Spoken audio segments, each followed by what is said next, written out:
पर पड़ जाए या हम संत का दर्शन कर लें तो वो सारे मनोरथ हमारे पूरे हो जाते, बिन मांगे मोती मिले, मांगे मिले न भी।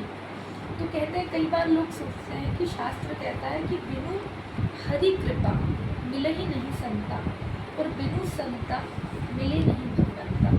संत का जो दर्शन होता है वो हमें अपने पुण्यों के बल से हो रहा है, जो हम दान कर रहे हैं, जो हम भगवान का भजन कर रहे हैं, जो सेवा कर रहे हैं, जो सत्कर्म कर रहे हैं, क्या उसके बल पर हमें संत का दर्शन हो रहा है, या मुझे भगवान की कृपा से संत का दर्शन हो रहा है, ये मुझे कैसे पता चलेगा। तो शास्त्र में बड़ा सुंदर कहा कि यदि संत के चरण स्वयं चलकर हम तक आते हैं, हमारे द्वार तक आते हैं या हम तक आते हैं, तो इसका अर्थ है कि संत का दर्शन हमें अपने पुण्यों के बल से नहीं हो रहा, संत का दर्शन प्रभु की कृपा से। यदि हम चलकर संत तक जाते हैं, संत के आश्रम जाते हैं, संत का दर्शन करने के लिए जाते हैं, तो इसका अर्थ है कि हमने जो भजन किया, हमने जो सेवा करी, हमने जो सत्कर्म किया, दान किया, वो भगवान ने स्वीकार किया और उसके बल से हमें संत का दर्शन। आपका हमारा बड़ा सौभाग्य, क्योंकि माँ नर्मदा जी की परिक्रमा चल रही है, और नर्मदा, नर्म मतलब आनंद और दा मतलब देने वाली, जो आनंद को देने वाली है, जो आनंद को प्रदान करने वाली है, ऐसे भगवान देवादिदेव महादेव की पुत्री कन्या स्वरूपा, उनकी कृपा से आज पूज्य गुरुदेव आपके यहाँ पधारे। आपके साथ मेरा बड़ा सौभाग्य है कि जैसे आप है वैसी मैं, मुझमें कोई ऐसी योग्यता नहीं है, कोई ऐसी पात्रता नहीं है, लेकिन शास्त्र कहते हैं कि मूकम करोति वाचालम पंगुम लंघयते गिरिम यत् कृपा तमहा वंदे परमानंद माधवम।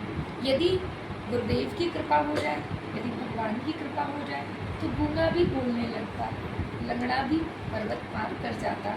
अगर भगवान की कृपा से ऐसा कौन सा पद है, ऐसी कौन सी प्रतिष्ठा है, ऐसा कौन सा ज्ञान है, ऐसी कौन सी समाधि है, ऐसा कौन सा स्थान है जो प्रभु की कृपा से हम जीव को प्राप्त नहीं हो पाते। तो मेरी भी श्रेणी उसी में है। गुरुदेव की कृपा है, संतों का खूब स्नेह मेरे ऊपर है, और फिर राधा रानी की कृपा तो रही, क्योंकि उनकी कृपा से ही मुझे ब्रज का धाम का वास मिला। क्योंकि संसार में जितने भी तीर्थ हैं, हम कहीं पर भी जाएंगे, इन्हें तीर्थों की उपमा दी गई। चाहे कहीं चल जाए, चित्रकूट चल जाए, काशी चले जाए, रामेश्वरम चल जाए, बद्रीनाथ चले जाए, अवंतिकापुरी चले जाए, सबको तीर्थ की उपमा दी गई है। भगवान ने तीर्थों का राजा भी प्रयागराज को बना दिया। तो कहते हैं कि एक बार हुआ कि प्रयागराज के पास बहुत सारे जो तीर्थ आते थे टैक्स देने के लिए, साल में आते हैं हाथ जोड़ने के लिए, प्रणाम करने के लिए, क्योंकि राजा के पास नहीं जाएंगे तो काम नहीं बनेगा। तो सब गए, लेकिन वृंदावन नहीं गया, ब्रजभूमि नहीं गया। तो प्रयागराज को बड़ा क्रोध आया, और क्रोध में आकर भगवान से कंप्लेंट करने चले कि ये वृंदावन, ये ब्रजभूमि अपने आप को क्या समझती है, ये वृंदावन अपने आप को समझता क्या है, इतना अहंकार। आपने मुझे तीर्थों का राजा बनाया, सारे तीर्थ मेरे पास आते हैं, मुझे दंडवत करते हैं, मुझे प्रणाम करते हैं, मुझे कर देते हैं, लेकिन ये वृंदावन कभी नहीं आता। तो भगवान ने उसको समझाया, देखो प्रयागराज, हमने तुम्हें समस्त तीर्थों का राजा बनाया है, अपने घर का राजा नहीं बनाया। इसलिए वृंदावन ठाकुर जी का घर है। समस्त तीर्थों की यात्रा पुण्यों के बल से की जा सकती है, समस्त तीर्थों में विवास पुण्यों के बल से किया जा सकता है, जो हम सेवा दान सत्कर्म करते हैं। लेकिन ब्रजभूमि का वास केवल श्री राधा रानी की कृपा से ही किया जा सकता है। इसलिए कभी जीवन में सौभाग्य मिले तो एक रात्रि भी, कभी भी ब्रजभूमि जाए तो एक रात्रि वहाँ पर विश्राम अवश्य करना चाहिए।